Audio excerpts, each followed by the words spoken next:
Israël qui poursuit aussi ses frappes sur le sud du Liban. L'armée israélienne dit avoir ciblé, je vous le disais, plus de 2000 cibles liées au Hezbollah dans le pays.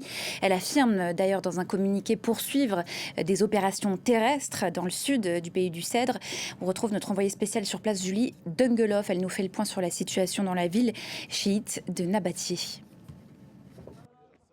Nous sommes arrivés à Nabatieh ce matin tôt et ce que l'on a pu constater en circulant dans la ville, c'est énormément de destruction. De très nombreux bâtiments ont été détruits par des frappes israéliennes. Ce qu'on a pu constater aussi, c'est qu'il y avait très peu d'habitants encore sur place. Les rues sont quasiment désertes. Et ce que vous pouvez voir derrière moi, eh bien, c'est une distribution de nourriture organisée par des bénévoles qui sont ambulanciers et à la fois bien secouristes. À chaque fois qu'il y a une frappe israélienne, ils se rendent sur les lieux, mais ils viennent également en aide à la population ici à Nabatieh, en notamment distribuant de la nourriture. Et aujourd'hui, c'est évidemment un jour particulier pour ces quelques habitants qui restent dans cette ville du sud du Liban, puisqu'ils célèbrent la fête de l'Aïd, alors que la guerre a commencé depuis le 2 mars et que cette ville est particulièrement touchée, notamment par l'aviation israélienne.